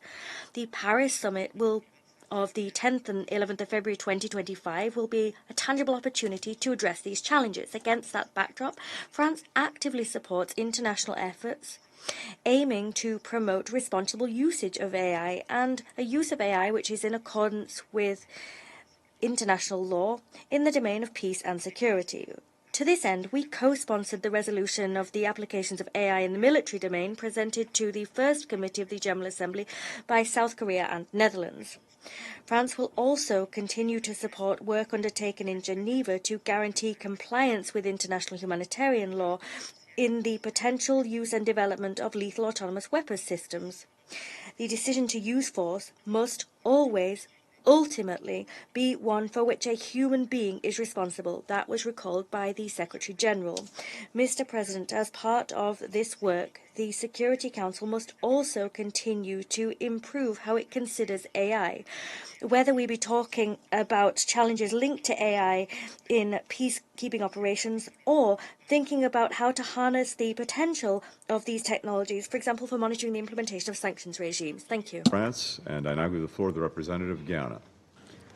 Thank you, Secretary of State Blinken, and I thank the Presidency of the United States for convening today's meeting. I also thank the Secretary General as well as Professors Leone and Lee for their insightful briefings. Mr. President, we are in an era of rapid advancement of artificial intelligence, a development that holds the potential to significantly enhance our global outlook. Many members of this Council, both past and present, have advocated for an evidence-based approach to decision-making. AI offers a unique opportunity to respond to this call, potentially revolutionizing how we tackle issues related to climate, peace and security, and the fight against food insecurity, among others. The emergence of AI, however, has undoubtedly created new vulnerabilities, which this Council must acknowledge and consider mitigation measures that could be implemented to safeguard international peace and security. Mr. President, this meeting is being held in the context of increased global conflicts, with AI playing a central role in what is now deemed the age of cyber warfare. Several examples exist of states augmenting their military arsenal with cyber capabilities. AI, therefore, risks complicating the maintenance of international peace and security due to concerns about its role in offensive and reprisal attacks, including using drones and facial recognition algorithms.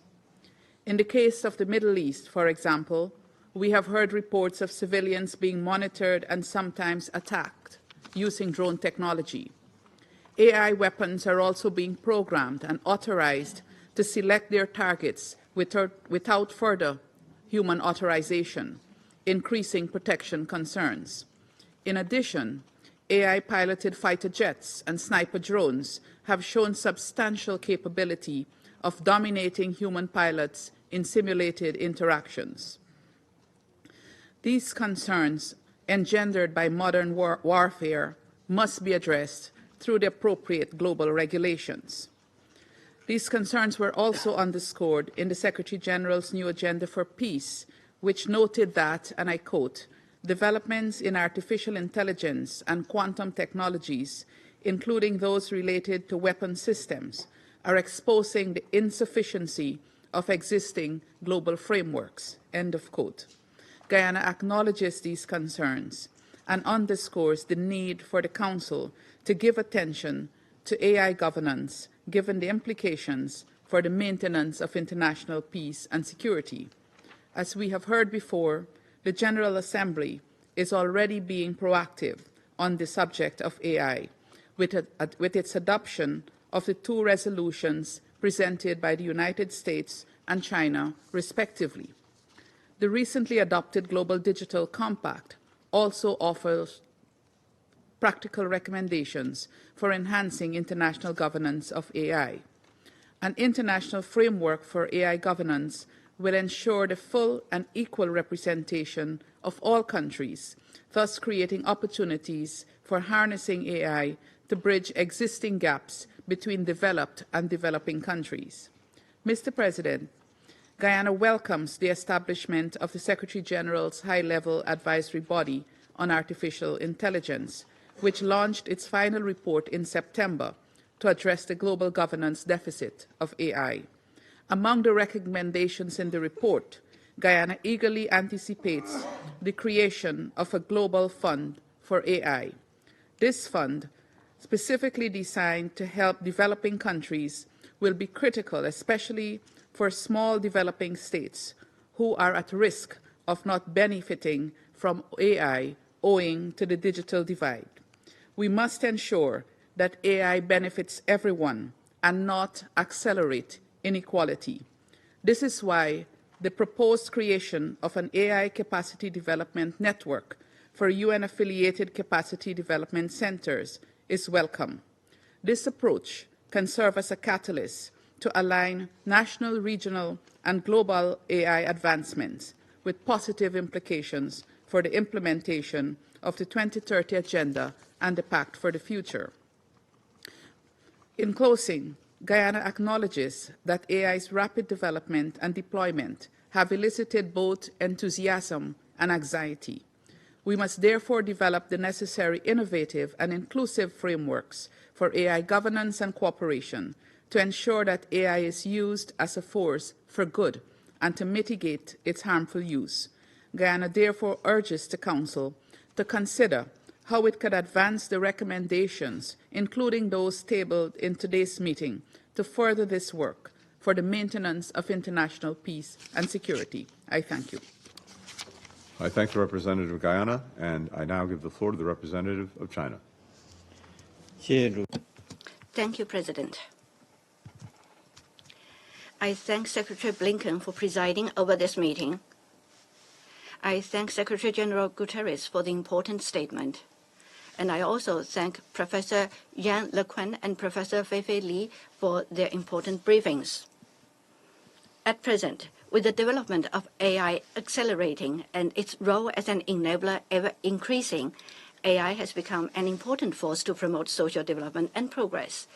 AI technology is like a double-edged sword, which could become a conducive force for social governance and international security, or become a source of threats to fairness and justice and a source of danger to peace and stability. The international community should jointly strengthen the global AI governance to ensure that AI development is in conformity with the common values of mankind and that AI is safe, reliable, fair, and under control in a genuine manner. China has been exploring the scientific path of AI development and governance in a responsible manner. As early as 2017, the Chinese government issued the development plan for the new generation of AI, clearly indicating the need to address the double-edged attributes of AI with a view to preventing risks to the greatest possible extent. In 2021, China released the Code of Ethics for the new generation of AI, integrating ethics into the entire life cycle of AI. In 2023, the Chinese government issued the world's first ever legislative document on generative AI. China has been constructively engaged in the global governance of AI. In October last year, President Xi Jinping proposed the Global AI Governance Initiative, comprehensively illustrating China's position from 3 dimensions, that is, development, security, and governance. The resolution on enhancing international cooperation on capacity building of AI, which was tabled by China, was adopted by consensus at the 78th session of the GA. Later on, China proposed the action plan on AI capacity building for good and for all, and promoted and established the Group of Friends for International Cooperation on AI capacity building. Recently, at the G20 summit in Rio de Janeiro, President Xi Jinping stressed the need to strengthen international governance and cooperation on AI and ensure that AI works for good and for all, rather than becoming a game for the rich and the powerful. Under the framework of BRICS, China and other members agreed on the establishment of an AI study group for information exchange and technological cooperation, with a view to formulating AI governance framework, norms, and standards enjoying broad consensus. On the military application of AI, an issue with significant implications on the future and destiny of mankind, China has demonstrated its vision and sense of responsibility as a responsible major power. In 2021, China submitted to the Convention on Certain Conventional Weapons a position paper on regulating the military use of AI. We maintain that all countries, major powers in particular, should adopt a prudent and responsible attitude in the military development and use of AI technology, comprehensively assess the pros and cons as well as consequences, and respect in real earnest the security concerns of other countries so as to avoid misunderstanding and miscalculations and prevent arms race. It is imperative to constantly improve the safety, reliability, and controllability of the relevant technologies to ensure that they are under human control and to oppose the misuse, abuse, and proliferation of such weapon systems. Not long ago, the heads of state of China and the United States, at their meeting in Lima, recalled the dialogue and cooperation between the two countries in the field of AI and affirmed the need to address the risks of AI systems, to improve AI security, and to enhance international cooperation for AI to be for good and for all. Both leaders stressed that a prudent and responsible attitude must be adopted in developing AI technology in the military field. Both leaders affirmed the need to uphold the decision that nuclear weapons must be under the control of humans. The law of scientific development has shown that in order to solve problems in scientific knowledge and progress, one should neither stay idle without even trying, nor stop eating for fear of choking.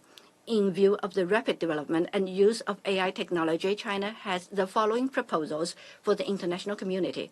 First, establishing clear guidelines. Security and development must be given equal attention. Smart governance must be in place, enabling better anticipation and control of risks on the one hand, and encouraging technological innovation and peaceful use on the other. It is imperative to abide by the purposes and principles of the UN Charter, observe the basic norms governing international relations, and ensure that AI technology will not become a tool for waging wars and pursuing hegemony. It is imperative to follow the people-centered approach, abide by the international humanitarian law and ethics, ensure human dignity and human rights, and refrain from indiscriminate use, abuse, or misuse of such technologies. Second, improving governance measures. It is necessary to actively develop reasonable and feasible technologies for AI governance, establish risk assessment and testing systems, and conduct hierarchical management by category. Relevant laws, rules, and regulations must be in place. Education and training targeting practitioners must be strengthened. Prevention on both the human front and the technological front must go hand in hand to prevent systematic risks brought by hacker attacks or data fraud, among others, and diminish the proliferation risk of AI's military use. Third, strengthening international cooperation. AI technology is not a cake for a small group of people, nor should its global governance be determined by just a small number of countries.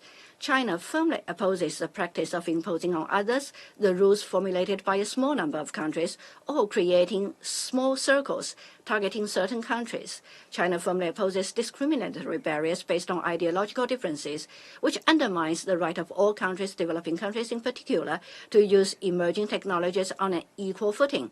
Decoupling and building small courtyards with high walls runs counter to the laws of market economy, undermines the international economic order, and disrupts the stability of the global production and supply chain. Only by learning from each other, between the East and the West, implementing joint governance for good and for all, seeking the greatest common denominator and expanding cooperation, can we embark on the right path. With widening technology divide, digital divide, and AI divide between the North and the South, it is important to uphold cooperation, enhance the representation and voice of developing countries, and implement the GDC so that AI technology could benefit the developing countries. In this regard, as the most universal, representative, and authoritative intergovernmental international organization, the UN should become the main channel for global AI governance and coordinate major issues related to the development and security of AI. As a major power on AI, China stands ready to actively support the relevant work of the UN and contribute to the establishment of governance norms enjoying universal participation and broad consensus. Thank you, President. Thank the representative of China, and I now give the floor to the representative of Algeria. Thank you, Your Excellency Antony Blinken, Secretary of State of the United States. I thank the United States for convening this important meeting at a critical juncture as we face what the Secretary General aptly described as an era of epic transformation. And we thank the Secretary General Antonio Guterres for his remark. I listened carefully to Professor Jan Leca and Professor Feifel Lin. Mr. President, artificial intelligence is changing not only our lives and work, but also the peace and security paradigm and landscapes. While the opportunities are immense, AI can help predict conflict, enhance peacekeeping, improve humanitarian response, and accelerate sustainable development. The risks are equally significant. Three fundamental challenges are before us. First, a growing AI divide that threatens to leave developing countries behind. This is not just about machines and algorithms. It is about sovereignty itself. It's about security. It's about the sacred right of nations to chart their own courses. Second, a digital landscape with new threats where AI-powered border-proof attacks can damage societies, and manipulated information can poison minds. Third, the development of AI systems without adequate safeguard, potentially escalating conflicts and threatening international peace and security. Let us be clear. International law is not optional in this new frontier. The UN Charter, humanitarian principles, human rights, these are not suggestions. They remain also the foundation of any AI for military application. Mr. President, Algeria approached these challenges through strategic initiatives that bridge security and development. Our national research and innovation strategy on Artificial Intelligence 2020-2030 provides a comprehensive framework for responsible AI development, supported by our National Scientific Council for AI and specialized higher education institution. Earlier this month, Algeria hosted the third African Startup Conference, bringing together over 500 startups from 50 African countries, demonstrating our continent's unified commitment to develop AI ecosystems that serve our people's need while respecting security imperatives. Mr. President, Africa's Continental Artificial Intelligence Strategy and Digital Compact are not only policies, they are our vision of AI intelligence as a force for peace, for security, for positive transformation, to turn this vision into reality and respond these challenges. 5 key measures are important. First, create inclusive international mechanism for AI security expertise, where developing countries are not just observers, but equal architects of our shared future. Second, establish a global framework for responsible AI that balances national sovereignty with international cooperation, not one at the expense of the other. Third, launch targeted capacity building programs in AI education and security assessment, because knowledge is not only power, it is survival. Fourth, develop transparent protocols for international artificial intelligence safety cooperation, because in the digital age, transparency is not optional. Last and fifth, build robust digital infrastructure and support developing countries in creating artificial intelligence strategies, because no nation should be left behind in this revolution.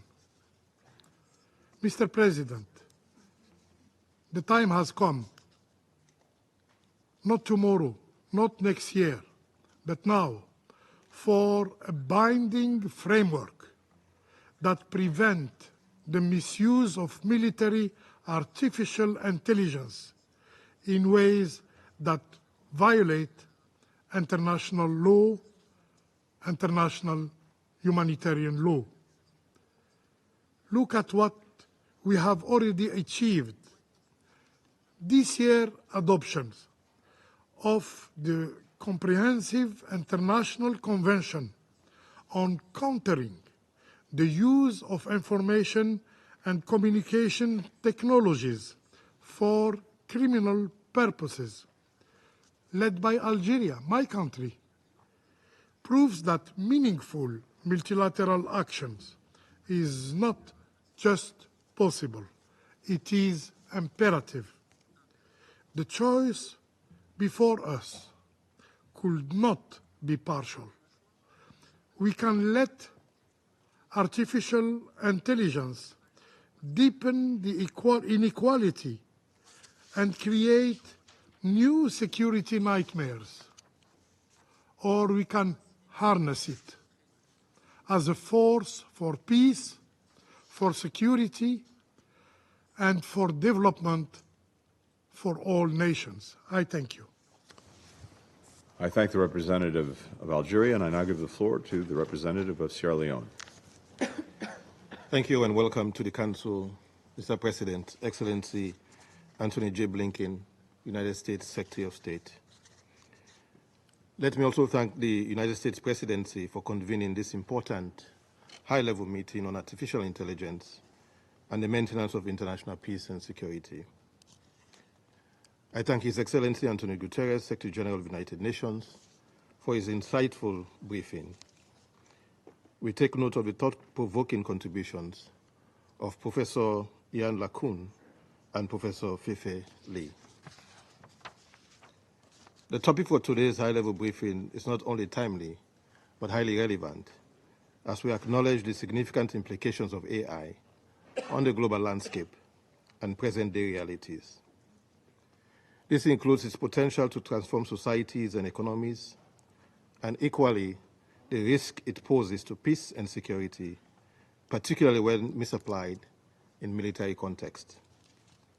The rapid development of AI technology, as highlighted in the outcomes of ongoing international dialogues, including the Secretary General's July 2023 policy brief and the Global Digital Compact annexed to the Pact to the Future, the General Assembly resolutions led by the United States and China present both tremendous opportunities and significant challenges.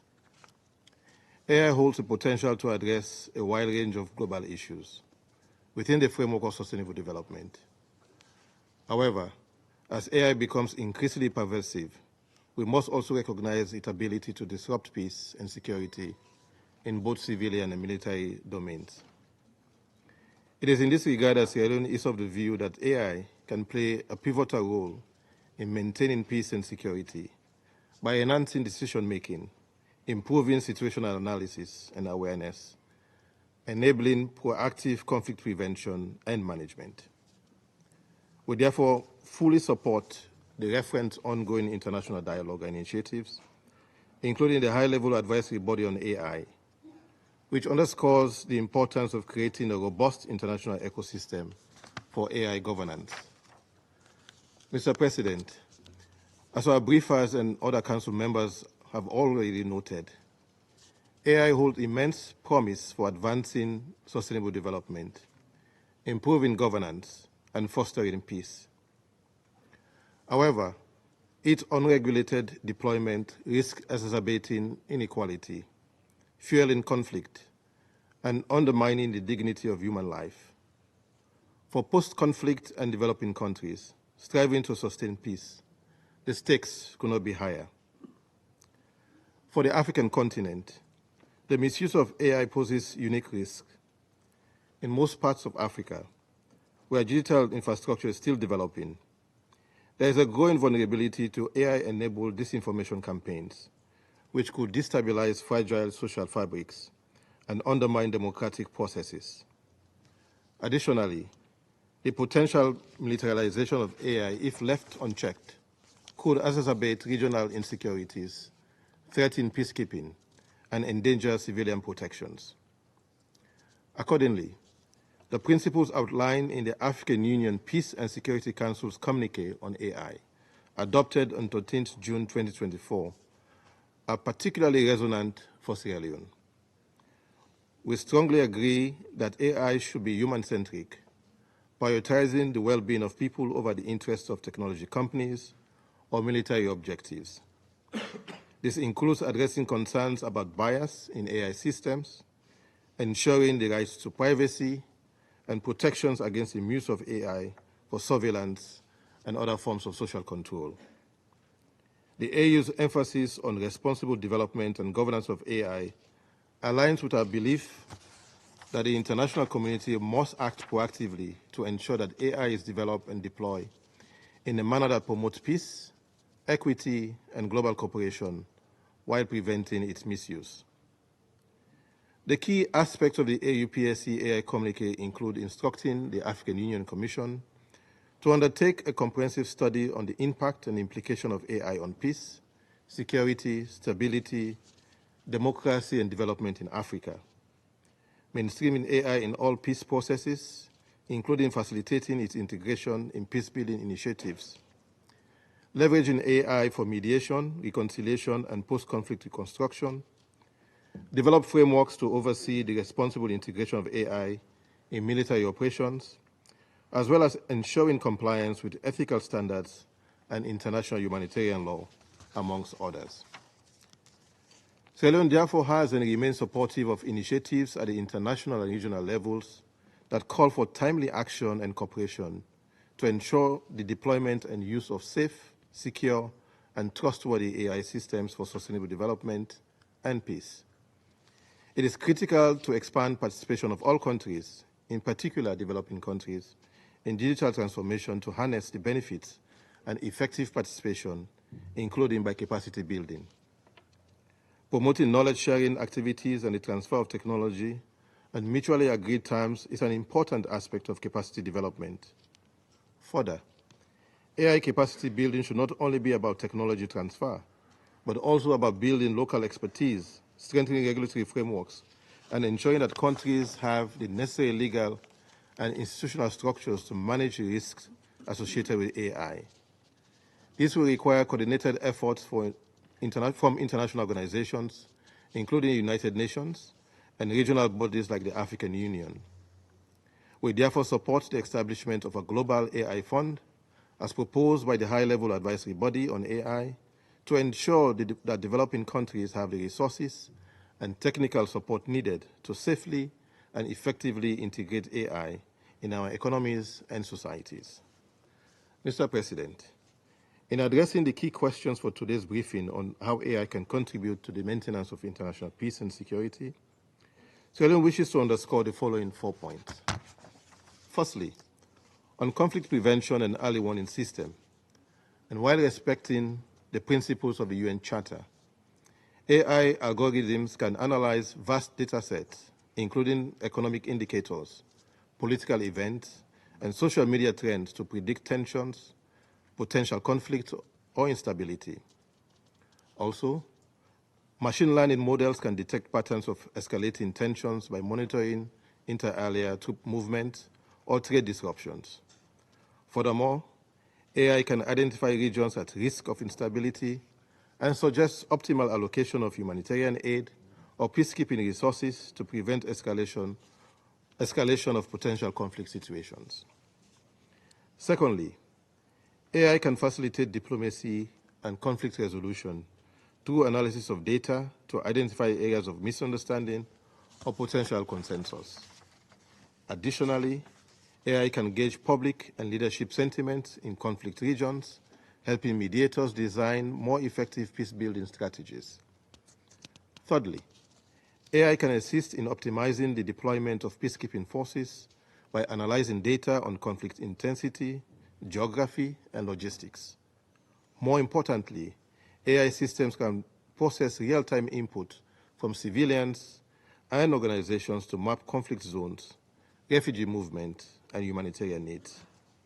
Fourth and finally, as AI technologies become more integrated into military applications, with the evident risk to international security, the use of AI in military systems, especially autonomous weapons, must address the profound concerns regarding accountability, the potential for unintended escalation, and compliance with the law on the use of force and international humanitarian law.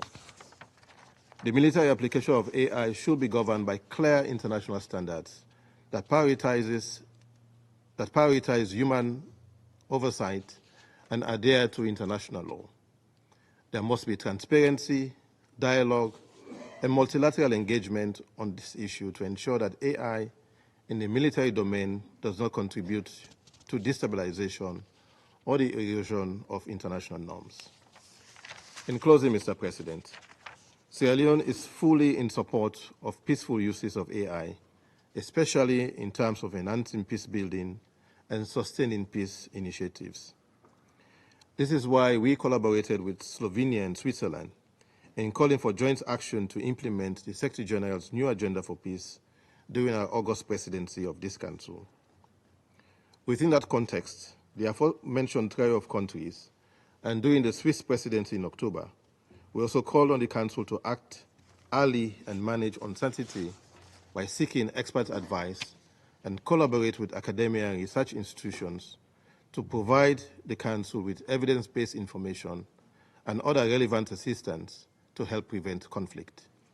AI can ultimately assist in this regard, and I thank you. I thank the representative of Sierra Leone, and I now give the floor to the representative of Slovenia. Thank you, Mr. President. I'd like to thank the Secretary General for his briefing. I also thank Mr. LeCun and Dr. Lee for sharing their perspectives. Slovenia considered it very important that the voice of all, including those from the private sector and academia, who are the engines of fast development and change, are heard in our deliberations on digital and emerging technologies. Mr. President, the magnitude of the artificial intelligence revolution is evident not only in its impact on our social fabric, our economies, science, and increasingly warfare, but also in the parallel efforts to establish effective governance. With two consensually adopted General Assembly resolutions on AI and the adoption of the Global Digital Compact earlier this year, the United Nations has recognized its unique convening power and taken the lead in the global conversation on AI governance alongside various other initiatives. Moreover, important work within the UN is underway regarding the establishment of a global dialogue on AI governance, and rightly so.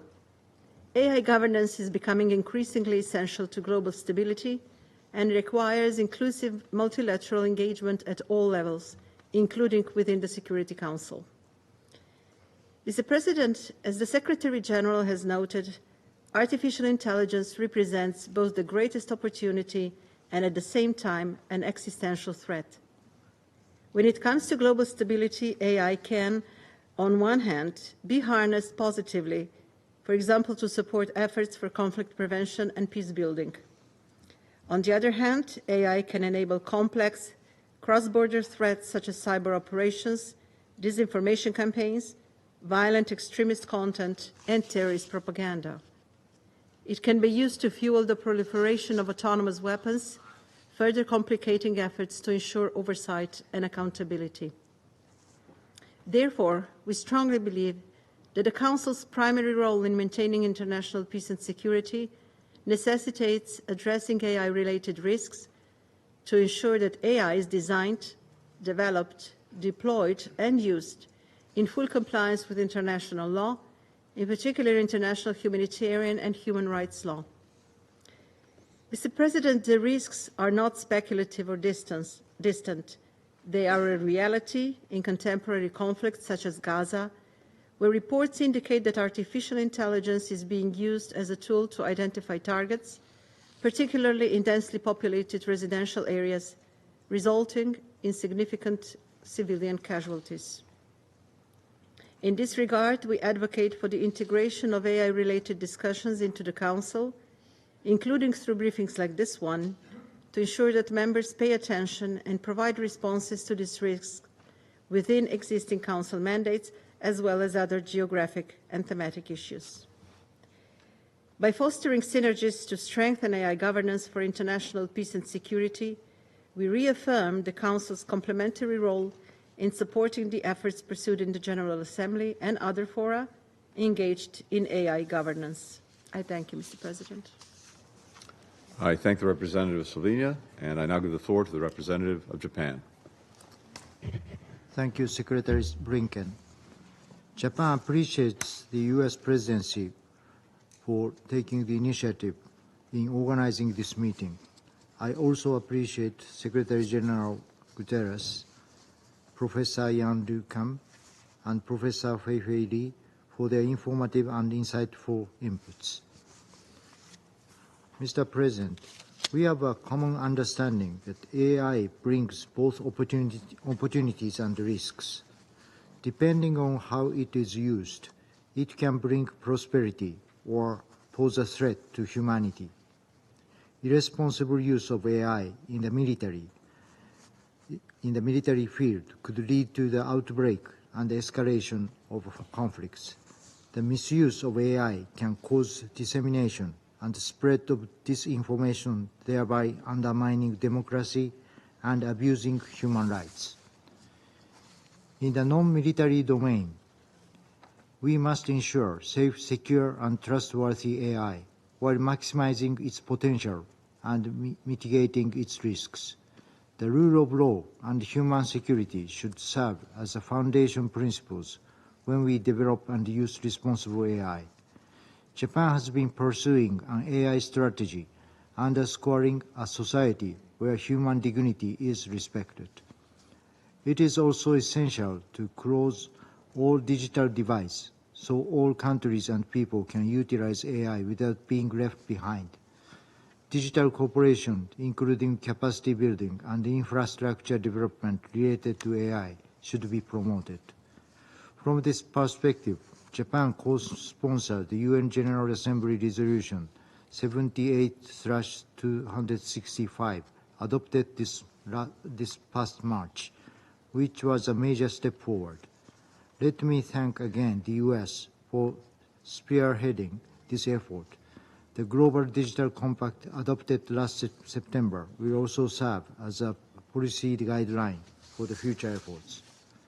Mr. President, with respect to AI in the non-military domain, we see a growing need for building up global discussions AI governance. It is also important to ensure interoperability among different AI governance frameworks. Under the Hiroshima AI process, which was launched last year under Japan's initiative, the international guiding principles for all AI actors and the International Code of Conduct for organizations developing advanced AI systems were developed. We are now promoting their implementation, including through the Hiroshima AI Friends Group, and will continue to cooperate to realize safe, security, and trustworthy AI.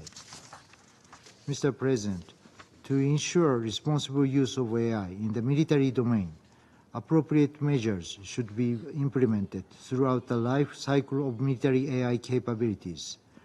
Our commitment to uphold human-centered principles and apply international legal obligations, including international humanitarian law, is essential. In this vein, Japan supports the initiative of Leone and the political declaration on responsible military use of AI and autonomy. Regarding leader autonomous weapon systems, the group of government experts should continue to play a central role. Japan will actively and constructively contribute to the effective cooperation for the sake of implementation by the whole international community. Mr. President, in conclusion, AI has broad and diverse impacts in unexpected ways.